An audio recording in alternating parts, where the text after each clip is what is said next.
الحمد لله نحمده ونستعينه ونستغفره ونؤمن به ونتوكل عليه ونعوذ بالله من شرور أنفسنا ومن سيئات أعمالنا من يهده الله فلا مضل له ومن يضلل فلا هادي له ونشهد أن لا إله إلا الله وحده لا شريك له ونشهد أن سيدنا ومولانا محمدا عبده ورسوله صلى الله تعالى عليه وعلى آله وصحبه بارك وسلم تسليما كثيرا أما بعد فأعوذ بالله من الشيطان الرجيم بسم الله الرحمن الرحيم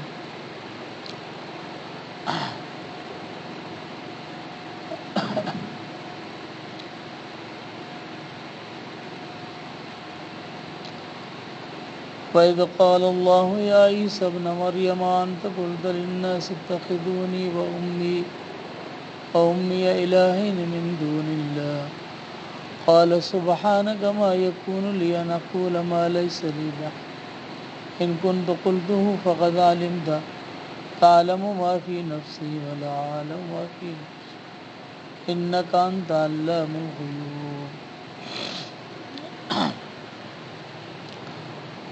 صدق اللہ العظیم اللہم صل وسلم وبارک علی سیدنا ومولانا محمد وعلی آلہ وصحبہ کما تحب وترضى عدد ما تحب وترضى۔ سورہ مائدہ کا یہ آخری رکوع ہے۔ اس میں اللہ جل شانہ نے جناب سیدنا حضرت عیسیٰ علی نبینا علیہ الصلاۃ والسلام کا مکالمہ جو آخرت کے میدان معاشر میں ہوگا اس کو اللہ جل شانہ نے بیان فرمایا۔ انبیاء کرام علیہ الصلاۃ والسلام میں بعض نبی ایسے تھے کہ ان کا دنیا میں آنا ایک عجیب قسم کی بات اور ایک اچنبھا تھا، جس طرح سے حضرت عیسیٰ علیہ الصلاۃ والسلام۔ اللہ جل شانہ نے فرمایا ان مثل عیسیٰ عند اللہ کمثل آدم خلقہ من تراب ثم قال له کن فیکون۔ اللہ فرماتے ہیں جس طرح سے ہم نے آدم علیہ السلام کو بغیر اسباب کے مٹی سے پیدا فرمایا اور مٹی سے کہا کہ کن تو ہو جا، بس وہ ہو گئی، اسی طرح سے حضرت عیسیٰ علیہ السلام کی مثال بھی ایسی ہے۔ اللہ تبارک و تعالی نے جو یہ جہان پیدا فرمایا یہ عالم اسباب ہے، لیکن اس میں اللہ جل شانہ بتلاتے ہیں کہ میں کسی کو پیدا کرنے میں اور کسی کو لانے میں کسی سبب کا محتاج نہیں۔ اس طرح سے انسان کو اللہ نے جوڑے سے پیدا فرمایا، یہ بھی ایک سبب ہے کہ ماں باپ کے جوڑے سے اللہ نے انسان کو پیدا فرمایا، لیکن اللہ تعالیٰ فرماتے ہیں کہ میں پیدا کرنے میں کسی سبب کا محتاج نہیں، میں چاہوں تو بغیر ماں باپ کے حضرت آدم علیہ السلام کو اور بغیر ماں کے اس طرح حضرت حوا کو اور بغیر باپ کے حضرت عیسیٰ علیہ السلام کو میں پیدا کر سکتا ہوں۔ اللہ نے بتلایا کہ میں سبوں کا محتاج نہیں ہوں، لیکن یہ چونکہ عالم اسباب ہے اس لیے اللہ نے سبب بنائے۔ اور پھر اللہ تبارک و تعالی اگر حضرت عیسیٰ علیہ السلام کو بغیر باپ کے پیدا کیا اور اس کو اللہ نے کہا کہ کلمتہ وروح منہ، وہ اللہ کا کلمہ ہے، یعنی کلمہ کن سے بغیر سبب کے پیدا ہوا، اور جبریل امین علیہ السلام کی روح مقدس کی پھونک سے جو حضرت مریم علیہ السلام کے گریبان میں اس نے پھونکا فنفخنا فیہ من روحنا، تو اس سے یہ حضرت عیسیٰ علیہ السلام پیدا ہوئے۔ اگر یہ عجیب بات ہے اور اس سے آپ یہ کہتے ہیں کہ یہ اللہ کا بیٹا ہے، تو حضرت آدم علیہ السلام کیا ہوئے؟ اس کی تو شان بڑی ہے، اس کی تو نہ باپ دونوں نہیں ہے۔ اگر یہ اللہ کا بیٹا ہوا تو پھر اس سے شان تو حضرت آدم علیہ السلام کی بڑی ہے۔ تو بعض پیغمبر کا دنیا میں آنا وہ ایسا تھا کہ جن پر لوگوں کو شبہ ہوا، اور انہوں نے، اور حضرت شاہ ولی اللہ رحمۃ اللہ علیہ فرماتے ہیں کہ چونکہ انجیل کے اندر بھی ابن کے لفظ کو استعمال کیا گیا ہے، تو جس طرح سے ہم اگر کسی کو چاہتے ہیں کوئی بچہ ہو تو ہم بھی اس کو کہتے ہیں بیٹے ادھر آؤ، تو اس کا مقصد ہمارا بیٹا ہوا ہے، بیٹا تو نہیں ہے نا۔ بیٹا حضرت عیسیٰ علیہ السلام کے زمانے میں جو اصطلاح تھی، اس اصطلاح میں بیٹا جو ہے وہ مقرب اور محبوب کی معنی میں استعمال ہوتا تھا۔ تو وہ مقرب اور محبوب تو اللہ کے تمام انبیاء اور جتنے بھی نبی ہیں سارے اللہ کے محبوب اور مقرب ہیں۔ تو اگر اللہ نے انجیل میں حضرت عیسیٰ علیہ السلام کو ابن کے ساتھ بھی پکارا تو اس سے مقصد محبوبیت اور اس کے مقرب ہونے کی طرف اشارہ ہے۔ یہ لازم نہیں آتا اس سے کہ اس سے حضرت عیسیٰ علیہ السلام کی شان بڑی ہوئی اور وہ الوہیت کے اندر آ گئے، یہ مقصد نہیں ہے۔ تو پھر حضرت عیسیٰ علیہ السلام کو وہ پوجنے لگے اور حضرت عیسیٰ علیہ السلام کی عبادت کرنے لگے، اللہ کا بیٹا اس کو سمجھا۔ تو اللہ تبارک و تعالیٰ نے قیامت کا جب منظر ہوگا تو اللہ جل شانہ حضرت عیسیٰ علیہ السلام کو یہ فرمائے گا، کیا تو نے لوگوں کو کہا تھا کہ مجھے اور میری ماں کو اللہ کے سوا معبود بنا دو؟ تو حضرت عیسیٰ علیہ السلام جواب میں فرمائیں گے سبحانک، اے اللہ تیری ذات پاک ہے، جو چیز آپ کے شایان شان نہیں ہے تو میں کیسے کہہ سکتا ہوں کہ جو چیز آپ کے لیے مناسب ہی نہیں، سزاوار نہیں، تو میں کیسے کہہ سکتا ہوں تیری ذات پاک ہے کہ تو کسی کو بیٹا لے، سبحان تخذ صاحبۃ ولا ولدا، یا بیوی لے، آپ اس سے پاک ہے۔ قل هو اللہ احد اللہ الصمد لم یلد ولم یولد ولم یکن لہ کفوا احد۔ اللہ کے لیے وہ عہد، اللہ کے لیے عہدیت ثابت ہے، ہاں، یعنی اللہ تبارک و تعالیٰ کو اگر واحد بھی کہا جائے تو وہ عہد کی معنی میں، اور عہد جو ہے وہ ایک کو نہیں کہا جاتا بلکہ عہد یکتا کو کہا جاتا ہے۔ ایک تو ہوتا ہے کہ یہ ایک ہے، یعنی یہ ورقہ جو یہ ایک ہے تو یہ ایک ہوا، یہ دوسرا ہوا، یہ تیسرا ہوا، تو یہ جتنے بھی ان کے درجات ہیں عدد کے، ان میں سے 1 2 3 ہوئے۔ لیکن ایک کہتے ہیں عہد جو ہے وہ یکتا کو کہتے ہیں کہ یہ چیز ایک ہے، یعنی اس کا کوئی ثانی نہیں ہے۔ تو اللہ تبارک و تعالیٰ کو اگر واحد بھی کہا جائے یا عہد کہا جائے تو عہدیت کی معنی یکتا ہے، یعنی وہ ایسے اکیلے ہیں کہ ان کا کوئی ثانی نہیں ہے۔ اور اللہ تبارک و تعالیٰ کسی عدد کے ترتیب کے اندر اس کو اعداد میں شمار بنا کر پھر اس کو ایک بنانا یہ ٹھیک نہیں ہے، بلکہ اللہ واحد ہیں، یعنی اللہ تبارک و تعالیٰ ثانی سے پاک ہے اور وہ صمد ہے۔ الذی یصمد و یقصد الحوائج کلھا، تمام دنیا پوری مخلوقات اپنی حوائج کو اللہ کی طرف لے آتے ہیں، لیکن اللہ تبارک و تعالیٰ کسی کا محتاج نہیں ہے، وہ سب کی مرجع بھی ہے، ملجا اور ماوا بھی ہے، اور ساری دنیا جو ہے وہ پوری کی پوری اللہ کی کائنات اللہ کی محتاج ہے، ایک ایک چیز۔ تو انبیاء علیہ السلام خود اقرار کریں گے میدان محشر میں کہ اللہ تو ان چیزوں سے پاک ہے، ولد ہو یا جو چیزیں ہیں وہ سب ان سے پاک ہے۔ ان قلت قلتہ فقد علمت، اگر میں نے کچھ کہا بھی تو تو اس کو جانتا ہے، یعنی یہ نبی نے یہ اقرار کیا کہ اللہ اگر میں کچھ کہتا ہوں تو تو ہی جانتا ہے۔ تو نبی جتنے بھی ہیں وہ سارے اس بات کے اقراری ہیں کہ عالم الغیب بھی اللہ کی ذات ہیں اور ہم عالم الغیب نہیں، ولا عالم ما فی نفسک، اور جو آپ کے انداز میں جو چیز ہے اور آپ کے جو خیال میں ہو تو فرماتے ہیں کہ میں تو اس کو نہیں جانتا، جو آپ کے نفس میں چیز ہے کہ حضرت عیسیٰ علیہ السلام فرماتے ہیں۔ اب یہ علم غیب کا مسئلہ آپ دیکھو اتنا بڑا لوگوں نے جو اس کو متنازع بھی بنایا ہوا ہے، علم غیب ہے۔ کچھ چیزیں ایسی ہوتی ہیں جو اگر انسان کو چھوڑ کر جو جانور ہوتے ہیں نا وہ بھی جانتے ہیں۔ ہاں، اب اگر کوئی کہے کہ صرف اللہ عالم الغیب ہے اور کوئی عالم الغیب نہیں ہے تو لوگ فتوے لگائیں گے اور کہیں گے پتہ نہیں یہ کوئی نیا فرقہ آ گیا ہے، کوئی کہیں گے دیوبندی ہے، کوئی کہیں گے وہابی ہے، کوئی نئے فتویٰ لگائیں گے۔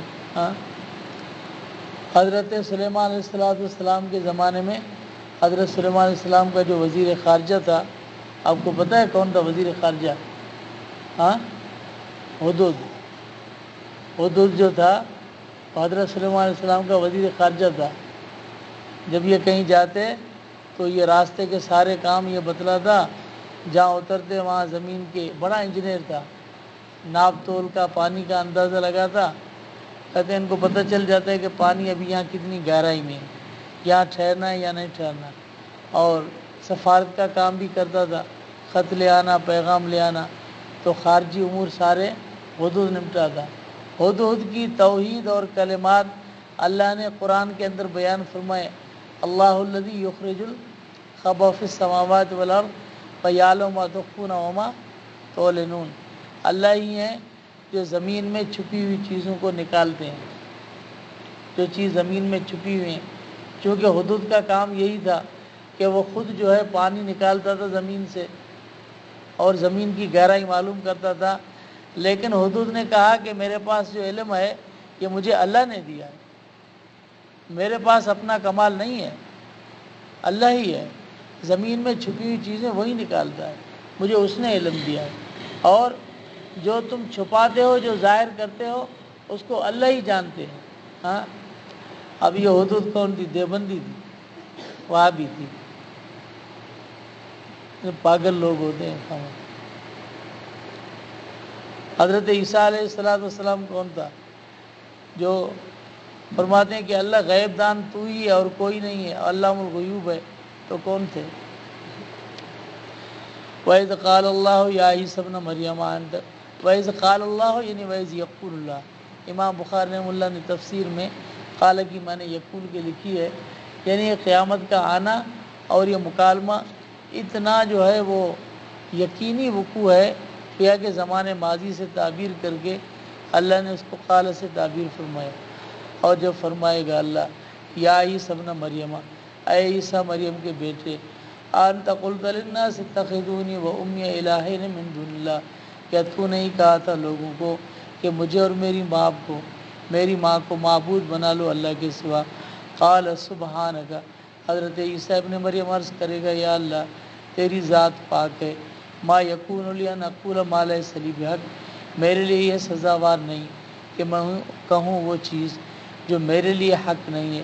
ان کنت قلتہ فقد علمت، اگر میں نے بھی کہا تو اس کو جانتا ہے۔ تعلم ما فی نفسی، تو جانتا ہے جو کچھ میرے اندر اور دل میں ہے۔ ولا اعلم ما فی نفسک، اور جو آپ کے باطن میں نہیں جانتا۔ انک انت علام الغیوب، بے شک تو ہی علام الغیوب ہے۔ ہاں، غیب کا علم صرف اللہ کی ذات کو ہے۔ اللہ فرماتے ہیں ان اللہ عندہ علم الساعہ، قیامت کب آئے گی علم اللہ کا ہے۔ وَيَعْلَمُ وَيُنَزِّلُ الْغَيْثَ، بارش کب ہوگی اللہ کو علم ہے۔ وَيَعْلَمُ مَا فِي الْأَرْحَامِ، ماں کے پیٹ میں جو بچہ ہے یہ نر یا مادہ ہے، کس کو علم ہے؟ اللہ کی ہے۔ وَمَا تَدْرِي نَفْسٌ مَاذَا تَكْسِبُ غَدًا، کل انسان کیا کرے گا اس کا علم کس کو ہے؟ اللہ کو ہے۔ وَمَا تَدْرِي نَفْسٌ بِأَيِّ أَرْضٍ تَمُوتُ، انسان کہاں مرے گا، کس جگہ، یہ علم بھی اللہ کو ہے۔ یہ 5 چیزیں جو ہیں یہ ایسے اصول ہیں جس کا علم اللہ کو ہے۔ کہتے ہیں جی ایک سرے سے پتہ چل جاتا ہے مشین سے کہ یہ بیٹا ہے یا بیٹی ہے۔ ہاں، محکمہ موسمیات والوں کو پتہ چل جاتا ہے کہ بارش کب ہوگی، ٹھیک ہے۔ نجومی بتاتے ہیں کہ کل تو کیا کرے گا اور کہاں مرے گا۔ ایسی چیزیں ڈاکٹر بتاتے ہیں، نجومی بتاتے ہیں، ساری چیزیں. لیکن یہ سمجھ لو یہ جتنے بھی علم غیب اس کو کہا جاتا ہے، جو علم بغیر کسی سبب کے معلوم ہو وہ مغیبات میں ہے. ہاں، سبب سے اگر کوئی معلوم کرے تو مغیبات نہیں ہے. ہاں، یہ میرے ہاتھ میں موبائل ہے، یہ کسی کو نظر نہیں آ رہا، پھر چشمہ پہنے گا تو اس کو نظر آئے گا. چشمہ پہننے کے بعد اگر نظر آ گیا تو اس کو کہیں گے اس کو علم غیب ہے. ہاں، سبب ہے. کسی کی نظر 100 فٹ پہ جاتی ہے، کسی کی 200 فٹ پہ جاتی ہے، کسی کی 500 فٹ پہ جاتی ہے. یہ نظر کا کمال ہے، یہ سبب ہے. کسی کے پاس سبب چھوٹا ہے، کسی کے پاس بڑا ہے، یہ الگ چیز ہے. لیکن یہ سارے اسباب سے ہیں. اگر ڈاکٹروں کو پتہ چلتا ہے، محکمہ موسمیات والوں کو پتہ چلتا ہے تو وہ بھی اسباب سے پتہ چلتا ہے. تو سبب سے جو علم حاصل ہو اس کو غیب کا نہیں کہا جاتا. اللہ کو جو علم حاصل ہے اس کے اصول کا اور بغیر سبب کے جو علم ہے وہ حاصل ہے. ہاں، اسی لیے جو دنیا والے ہوتے ہیں نا، جیسے ڈاکٹر ذاکر نائک جیسے، وہ متاثر ہو جاتے ہیں اور پھر کہتے ہیں وَيَعْلَمُ مَا فِي الْأَرْحَامِ. اس کی معنی ذاکر نائک نے یہ کی کہ ماں کے پیٹ میں جو ہے وہ صالح ہے یا طالع ہے یا خراب ہے، نیک ہے یا بد ہے، اس کا علم اللہ کو ہے. کیوں؟ اس لیے کہ بیٹا ہے یا بیٹی ہے، اس کا علم تو غیروں کو بھی ہو جاتا ہے. اس لیے قرآن کی معنی میں تعریف کر دی. اب اس کا مطلب یہ نہیں ہے کہ اگر ذاکر نائک کا دماغ کام نہیں کرتا تو وہ قرآن کی معنی میں تعریف کرے. تعریف نہیں، بلکہ اگر اس کا دماغ کام نہیں کرتا تو کسی دوسرے سے پوچھ لے کہ بھائی اس کا مطلب اور معنی کیا ہے. اتنا وہ متاثر ہے زمانے سے کہ وہ کہتے ہیں کہ ڈاکٹروں کو پتہ چل جاتا ہے. یہ پتہ نہیں ہے کہ ڈاکٹروں کو اگر پتہ چل جاتا ہے تو وہ ایکس رے مشین سے پتہ چلتا ہے، سبب سے پتہ چلتا ہے. اللہ کا علم بغیر سبب کے، کسی سبب کا محتاج اور تابع نہیں ہے. ما قلت لهم الا ما امرتنی بان اعبدوا اللہ ربی و ربکم. حضرت عیسیٰ علیہ السلام فرماتے ہیں نہیں کہا میں نے مگر جو تو نے مجھے حکم کیا جس چیز کا، کہ اے اللہ تو نے مجھے کہا کہ ان کو توحید کی دعوت اور لوگوں کو میری طرف بلاؤ، تو میں نے ان کو یہی بتایا ان اعبدوا اللہ ربی و ربکم. اللہ کی عبادت کرو جو میرا اور تمہارا رب ہے. اللہ کی عبادت کرو.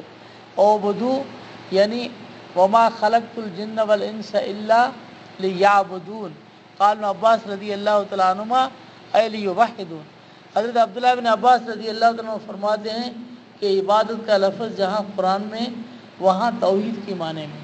یا ایھا الناس اعبدوا ربکم یعنی یا ایھا الناس وحدوا ربکم، اپنے رب کی توحید بیان کرو کہ اللہ کو ایک سمجھو کہ وہ ذات و صفات میں اکیلا ہے، وحدہ لا شریک لہ ہے، اس کا کوئی شریک نہیں ہے. ما قلت لهم الا ما امرتنی بہ. نہیں کہا میں نے ان کو مگر جو تو نے مجھے جس چیز کا حکم کیا کہ تم اللہ کی توحید بیان کرو، عبادت کرو جو میرا اور تمہارا رب ہے. وکنت علیہم شہیدا ما دمت فیہم، اور میں ان پر تھا نگہبان جب پر ان کے اندر تھا. فلما توفیتنی کنت انت الرقیب علیہم، جب تو نے مجھے پورا پورا اٹھا لیا. توفا کی معنی اس سے حضرت عیسیٰ علیہ السلام کی موت ثابت نہیں ہوتی کہ کوئی عیسیٰ علیہ السلام دنیا سے چلے گئے. بھائی توفی کی معنی موت کی معنی میں توفیہ فلاں مر گیا یہ مطلب نہیں ہے، بلکہ اللہ یتوفی الانفس حین موتہا والتی لم تمت فی منامہا. اس کی معنی کیا ہے کہ اللہ تبارک و تعالی یعنی اٹھا لیتا ہے، جانوں کو لے لیتا ہے، اپنے قبضے میں لے لینا اس کو توفی کہا جاتا ہے.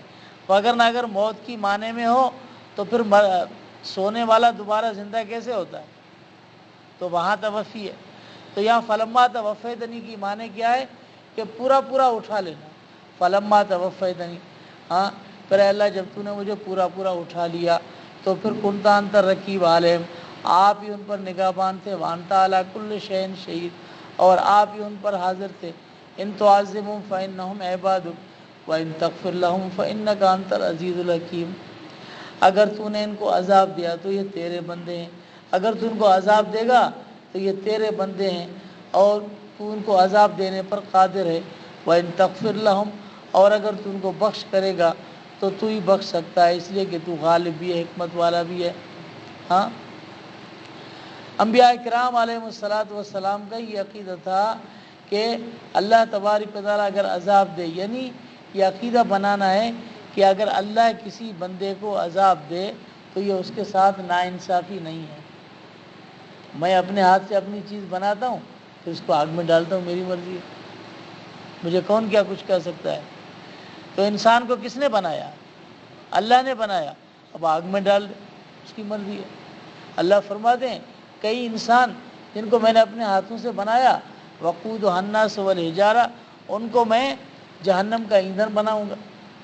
تو اللہ کی مرضی ہے، اس کو جہنم کا ایندھن بنا دے، اللہ کی مرضی ہے، اس کو کوئی نہیں کہہ سکتا۔ اللہ اگر تو عذاب دے گا تو تیرے بندے ہیں، لیکن اگر تم کو بخش دے گا تو بخش سکتا ہے، اور تو غالب اور حکمت والا ہے۔ تو انبیاء کرام علیہ السلام کو دیکھو کہ اللہ کے سامنے جب بولتے ہیں تو اللہ کے سامنے کیسے بولتے ہیں کہ اپنے آپ کو نیاز مند اور اللہ کو کتنا بے نیاز سمجھتے ہیں۔ ہاں، یعنی جب اللہ کی ذات، اللہ خالق ہے اور ساری کائنات مخلوق ہے، چاہے نبی ہو وہ بھی مخلوق ہیں، تو مخلوق ہونے کی حیثیت سے وہ نیاز مند اور محتاج ہیں، اور اللہ بے نیاز ہے۔ جب نبی اللہ سے بات کر رہے ہیں تو کیسے کر رہے ہیں، اور ہم جب عقیدہ رکھتے ہیں تو پتہ نہیں کیا کیا کہتے ہیں لوگ، پتہ نہیں کیا کیا عجیب عجیب باتیں کرتے ہیں۔ اللہ تبارک و تعالیٰ سمجھنے عمل کرنے کی ہمیں توفیق عطا فرمائے۔ اصل یہی چیز ہے کہ اللہ تبارک و تعالیٰ کی توحید، سب سے بنیادی مسئلہ جو قرآن کریم کے اندر ہے وہ بھی توحید ہے، جو قرآن کریم کی مقصودی دعویٰ ہے کہ اللہ تبارک و تعالیٰ کی ذات کو ایک سمجھنا۔ اور یہ توحید جو ہے، جو ہم کہتے ہیں بندے کے اندر بھی توحید ہونی چاہیے، شرک نہیں ہونی چاہیے۔ ہاں، اگر انسان اپنے وجود میں اللہ کے سوا اپنے نفس کو معبود بناتا ہے، اس کی بات مانتا ہے، تو یہ بھی شرک ہے۔ اللہ فرماتے ہیں افرأیت من اتخذ الہہ ہواہ، کیا تو نے نہیں دیکھا ان کو کہ جنہوں نے اپنے خواہش کو اپنا معبود بنایا؟ تو جب آدمی اپنے خواہش کے مطابق چلے اور کسی کی اتنی تابعداری کرے کہ کوئی اور بات ماننے کے لیے تیار نہ ہو، تو اس کا مقصد یہ کہ اس کو اپنا معبود مانتا ہے۔ تو جب اللہ کی نہ مانے اور نفس کی خواہشات پر چلے تو اس نے نفس کو معبود بنایا، تو یہ بھی تو شرک ہے نا، اور سب سے بڑا شرک یہی ہے۔ اس لیے وجود کی توحید یہی ہے کہ اپنے وجود میں ایک اللہ کی عظمت ہو، جس طرح ہم کہتے ہیں اللہ اکبر، تو اللہ اکبر میں ہمیں یہ استحضار ہونا چاہیے، چاہے نماز میں کہیں جہاں بھی کہیں، تو یہ استحضار ہونا چاہیے کہ اللہ آپ ہی بڑے ہیں اور آپ کی عظمت ہے، اور میرے وجود میں میرے نفس کی کوئی عظمت نہیں۔ اپنے آپ کو چھوٹا سمجھنا چاہیے اور کچھ نہیں سمجھنا چاہیے، اور اللہ کو بڑا سمجھنا چاہیے۔ ہاں، ہمارے جتنے بڑے بڑے بزرگ تھے وہ یہی فرماتے تھے۔ میں حضرت مولانا یوسف الجانوی شہید رحمۃ اللہ علیہ ان کے بیان میں تھا، تو حضرت نے بیان کیا تو فرمایا کہ بھائی میں اتنا سا آدمی ہوں، اتنا سا آدمی، ناخن پہ ہاتھ رکھ کے، میں اتنا سا آدمی ہوں۔ یہ کتنے بڑے بڑے لوگ اپنے آپ کو کتنا چھوٹا سمجھتے ہیں۔ ہاں، اسی لیے حضور صلی اللہ علیہ وسلم فرماتے ہیں کہ اللہ سے یہی دعا کرو، اللہم اجعلنی فی عینی صغیرا وفی اعین الناس کبیرا، اللہ مجھے اپنی نظر میں چھوٹا بنا دے اور لوگوں کی نظر میں بڑا بنا دے، کہ لوگ مجھے سمجھیں کہ بڑا ہے۔ ہاں، یعنی بڑا اس لیے کہ وہ میری عزت کریں اور میری عزت کریں، احترام کریں بڑا ہونے کی نسبت سے، لیکن مجھے اپنی نظر میں اتنا چھوٹا بنا دے، اتنا بنا دے کہ میں سمجھوں کہ میں کچھ بھی نہیں ہوں۔ اسی لیے حضور نے فرمایا وَعُدَّ نَفْسَكَ مِنْ أَهْلِ الْقُبُورِ، کہ دنیا میں تم اپنا آپ کو یہ شمار کرو کہ میں اہل قبر میں سے ہوں۔ اب جو قبر میں پڑا ہوتا ہے اپنے آپ کو کیا سمجھے گا؟ ہاں، غیر زیرو شو ہے، اس میں تو کچھ بھی نہیں ہے، کہے گا میں فنا ہوں، میں کچھ نہیں ہوں۔ تو دنیا میں ایک آدمی یہ سمجھے کہ میں قبر کے اندر پڑا ہوں اور میرا کوئی وجود ہی نہیں، کچھ نہیں، اللہ تبارک و تعالیٰ اس کو بڑا بنا دے۔ جب کوئی بڑا بنتا ہے تو اللہ اس کو گراتا ہے۔ اللہ تبارک و تعالیٰ سمجھنے عمل کرنے کی توفیق عطا فرمائے۔ آخر دعوانا الحمدللہ رب العالمین۔ اللہم صلی وسلم وبارک علی سیدنا و مولانا محمد وعلی آلہ وصحبہ رب اغفر وانت خیر الراحمین بجاہ صلی اللہ تعالی وسلم آمین برحمتک۔